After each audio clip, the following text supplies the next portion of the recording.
We're going to go and we're going to look at Scorpio. And then we'll look at Virgo. Okay, Scorpio. What is your heart of the question here? What's the heart of the question for Scorpio? Heart of the issue or question for Scorpio. The Skull of Stars. Wow. Oh my gosh. Beautiful. Infinite possibilities. The Skull of Stars. The challenge for love and romance during Venus retrograde for Scorpio. The challenge. The challenge for love and romance during Venus retrograde for Scorpios. Ooh, what's coming out here? Whoa. This one came flying out. Eternal love. Love is love, and it transcends physical death. Why can't I not English today? I need some more tea. All right. Let's see, Scorpio. And what is your solution? What is the solution for my Scorpios in love and romance during Venus retrograde? The issues that they're facing during Venus retrograde. What is their solution? Ooh, winter. The sacredness of pausing. Interesting. Beautiful. What a beautiful, beautiful spread here. These all have, like, I feel like warmer. I mean, even the winter card is kind of bright and almost, I mean, even though it has a cooler feeling because it is winter, it almost feels warm like fall to me, honestly, when I look at it. But let's look at the Skull of Stars here first as the heart of the issue or question. As the heart of the issue or question, we have the Skull of Stars. Where is that? We will find it.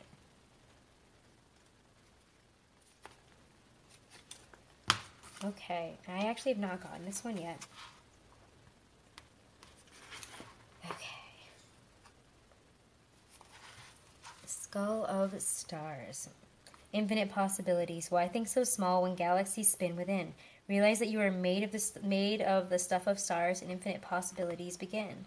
This skull brings us back to the fact that we are all made of the stuff of stars, yet many of us think so small. We are each born with a blank canvas to paint upon, and we are indeed an open sky of possibilities. It is easy to feel small in a world that is so busy, impersonal, and seemingly self-absorbed. We can at times feel lost and unclear about our direction and lose sight of our place in the cosmos. The Skull of Stars reminds us that we are only limited by our own imagination and boundaries. If we can dream it, it is possible. This card indicates that you need to think bigger and more broadly about your future and what you would like to achieve. Perhaps there are false beliefs, often old, that no longer serve you as you grow and change. Sometimes these beliefs may not be yours. They may have been imparted to you by your parents or the wider community, yet feel rather incongruent to you. You need to endeavor with all of your heart and soul to live the life you want and honor your own wishes and truth.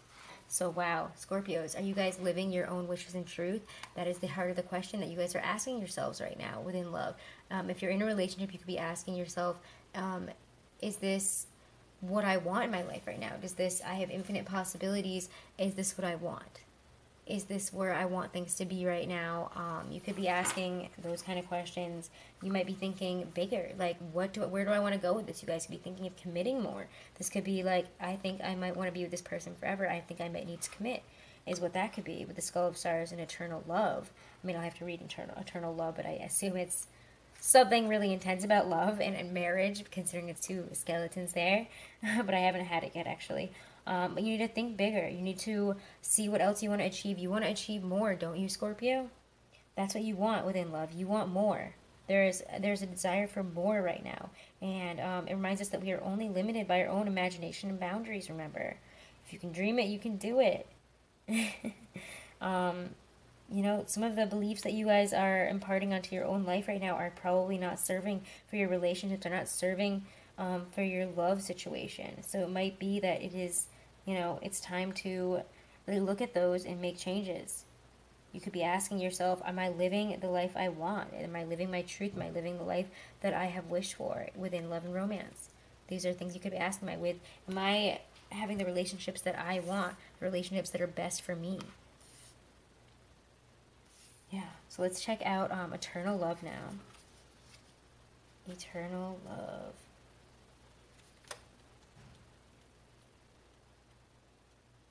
There it is. Love is love is love. I think it's really kind of cute and funny that it says that. Love is love is love, and it transcends physical death. Okay. I wanted to zoom in on it a little bit better. There we go. Okay. When the body leaves us and our souls are above, our possessions no longer, nothing remains but the intertwining of love. All of us are the product of millennia of love. Our parents, our ancestors by blood and ritual, all have in some way created the DNA that weaves throughout our bodies. Love, in fact, powers life and death. When most of us encounter death in our lives, we experience grieving too, and in some ways, that feeling could be described as an absence of love or the absence of that person or being. But the kind of love that is often shared between family members, friends, and lovers, separated only by physical death, is the kind that poets wax lyrical about. That is truly eternal and transcends death. Should you choose this card, you are being reminded that love is the most powerful force in the universe. It is more powerful than death itself. Love lingers, it leaves its own legacy, and we should be aware of this every day that we live.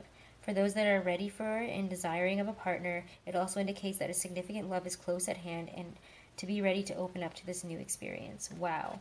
So yeah, this is saying if you guys have been single, you could be wondering like why you haven't met somebody that you really love yet. Again, you guys could be like, hey, I don't really understand. Again, Venus is in retrograde in your sign right now, so these are the things that you're considering. Commitments. Why am I you could be considering a huge commitment if you're in a relationship here.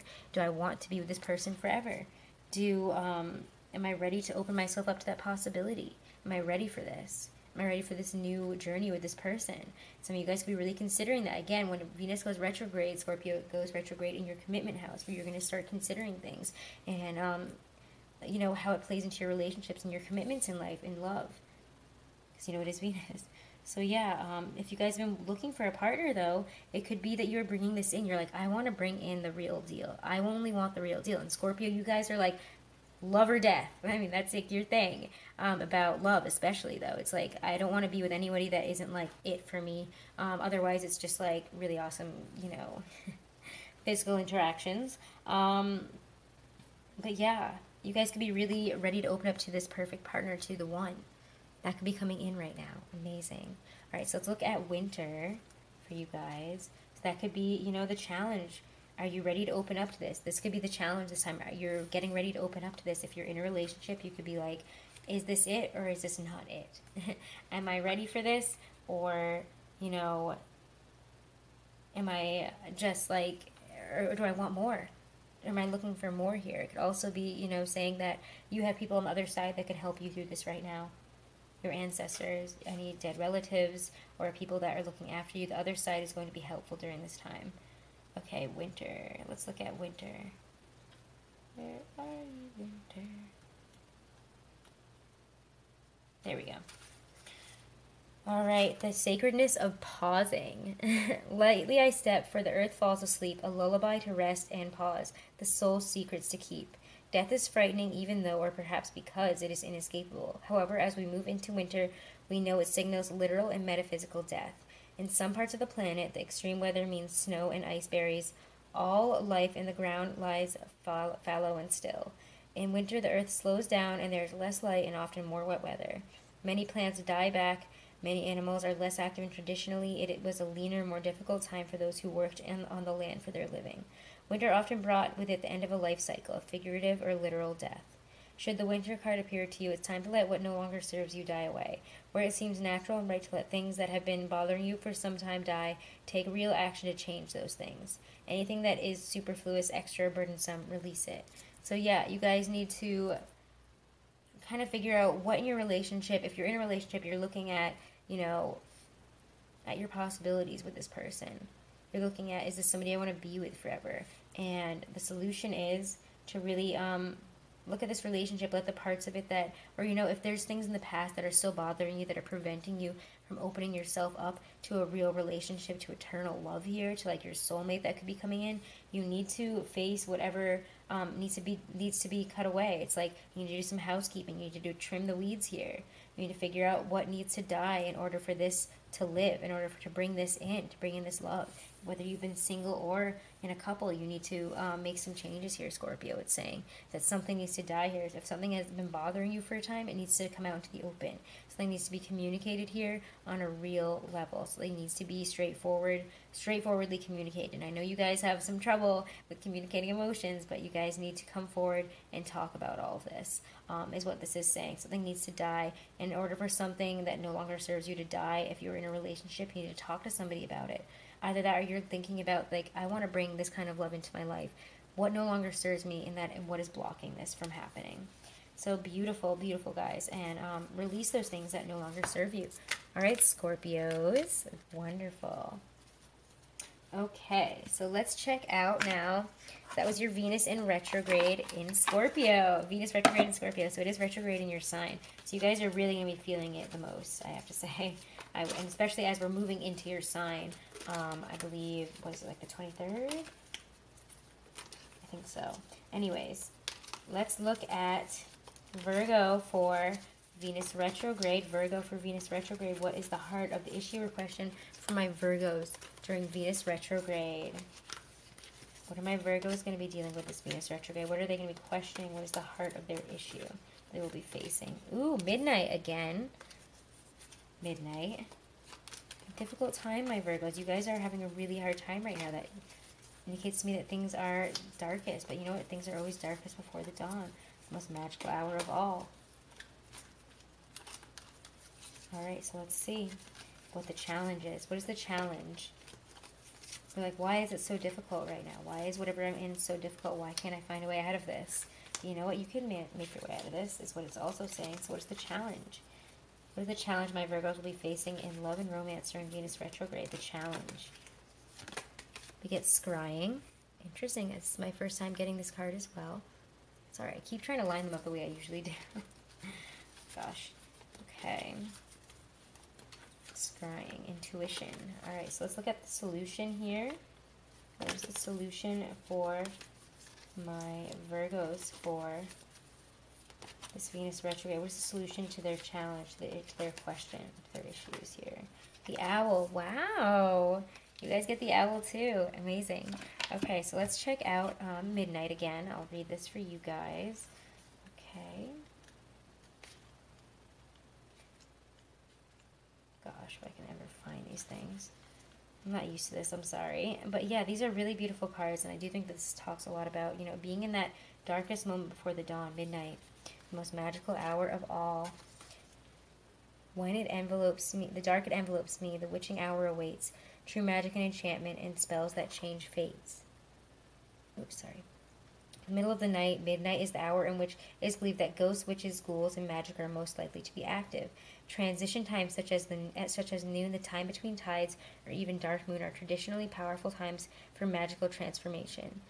In some Christian traditions, the witching hour is seen as 3 a.m. because it is the opposite of the time that Jesus is said to have died, at 3 p.m. But there is some consensus that midnight is the time of greatest magic, particularly around Halloween. As soon as the clock strikes midnight on Halloween, it is said that the spirits flow forward through the veil, and if benevolent, bring positive messages.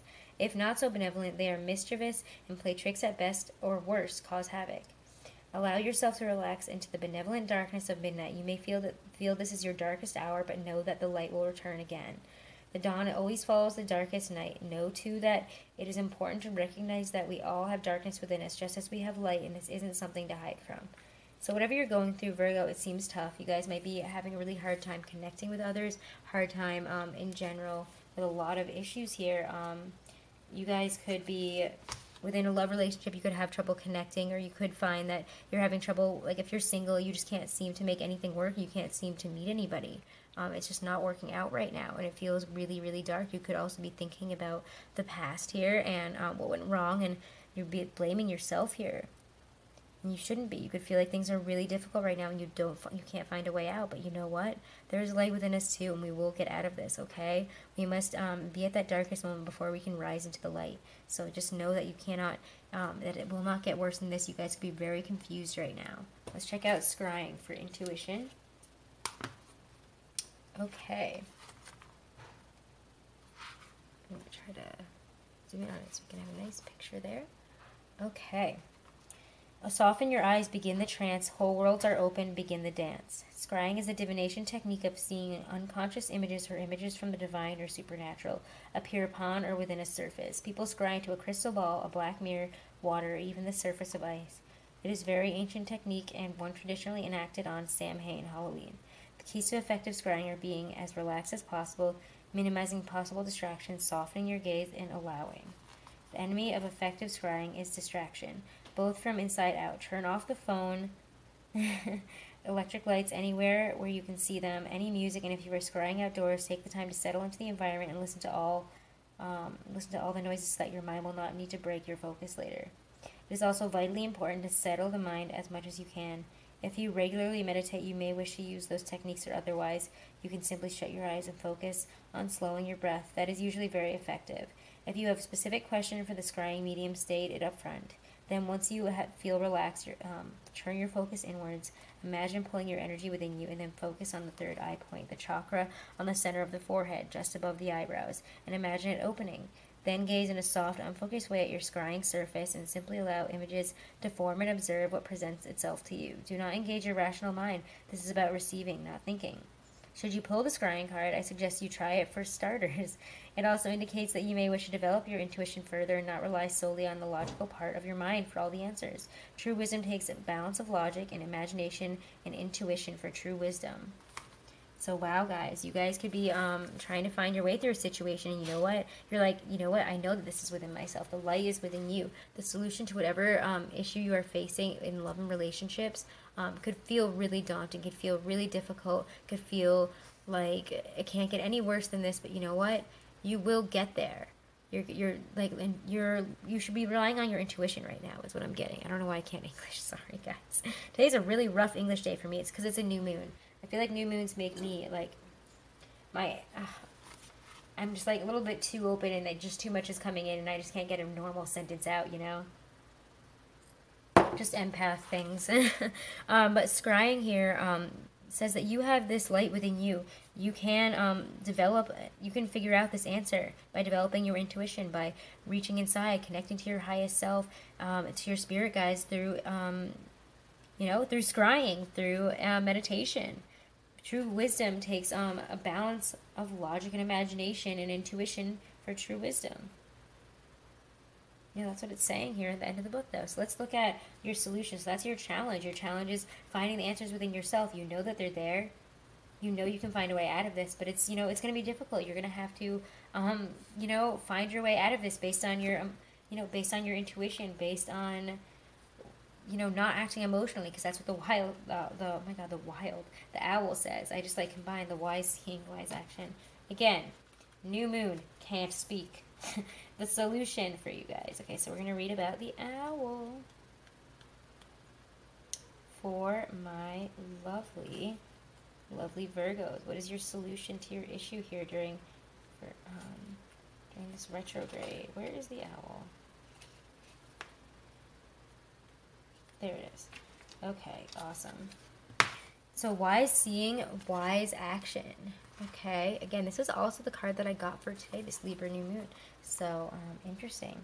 Silent winged and wise, all-seeing creature of the night, show me the way, I will follow you in flight. Owls have for thousands of years been part of folklore and have been considered a special or sacred animal. With their huge forward-facing eyes and otherworldly appearance, they have been seen as both wise and as harbingers of the supernatural. But there are many hundreds of species of owls, and almost all are nocturnal and carnivorous. Interestingly, they all have specially designed feathers that enable them to fly silently at night, giving them an incredible hunting advantage. Sort of like having a stealth mode. Many deities were said to be able to change into owls, and perhaps the most famous was the Greek goddess Athena, who is famous for her strategy and intelligence. To this very day, the capital city of Greece, Athens, has Athena's owl as its symbol. Should the hooting owl come looking for you this Halloween, it indicates the need for wise counsel or further information before you make a decision. Considered action is warranted. Think before you act emotionally, and ensure you think strategically, not impulsively. So yeah, you guys are going to find the answer within yourselves, but you know what? Don't get it confused with emotion, with your ego, with what you want, rather than what is right for this situation. Okay, Virgos, you need to do what is right and not act emotionally at this time. Acting emotionally could be something that you might want to do because the situation is stressful, or you don't want to, if you're trying to leave somebody, this could feel really, really difficult, and you could be facing the fact that this is just never going to work out. I think for some of you is what I'm getting, and it's time to rely on your intuition and know that it's going to be okay. To be like, something is wrong here, I'm not happy in this relationship, everything just feels awful, how do I get out of this? It's within your intuition. You know that this is not right. You know that the reason for your depression might be what your love life situation. It might be somebody else. You might need to look into your intuition and see if it's your partner or if it's within yourself. The owl says not to act emotionally. Take wise action. Don't act emotionally at this time. Again, Venus retrograde will make us act crazy, will make us act super emotionally. So don't. Take wise action. Think before you leap here. Don't jump into things. Don't, you know, don't just go for it. You need to consider your actions at this time within loving relationships here. Whether this be an existing relationship, or why can't I date somebody? Why does it never work out for me? Your intuition will lead you in the right direction. If you can't figure out why somebody won't commit to you, or what is going on with a certain person, trust your intuition. Trust that don't act emotionally. Don't like jump out at them. Be like, why won't you call me? Why aren't you replying to my text messages? Why won't this work? Or why can't I date anybody? Why doesn't anybody like me? Don't start thinking like that. Look inside. See what maybe the issues are. What is really the root of the problem? Why doesn't it ever work? Why do you feel this way? Who is really causing these feelings, and what is really causing these feelings that you are having that is putting you in this midnight, I feel like everything is wrong, everything is awful type of feeling. But don't act emotionally to get out of here. You need to take wise action and take it slow, okay? So I hope that was helpful, Virgos. And again, if any of you guys are looking for a private reading, please, check the description box right below this video. I am taking $5 off of all of my readings until October 15th. So if you want to book a private reading, all the information is below this video in my description box. And again, $5 off any of my readings until October 15th. Also, guys, check me out on Instagram, dekutarot, same as my dekutarot, and it's all lowercase, nothing in between them, just all together, squashed together. So check that out. I just post some daily things, some interesting things like funny, whatever, animal stuff, nature stuff. And I also want to ask you guys on there, what kind of content you'd like to see. I'd like to hear from you guys. So I thought it'd be a nice way to connect. So check that out as well. Thank you guys so much. And check out the other unboxing and reviews that I have for my next 2 decks, where I'm also going to be doing the Venus retrograde and Scorpio readings for the other 8 signs that I have left. So check those out as well. Those will be out tomorrow and the next day. All right, thank you.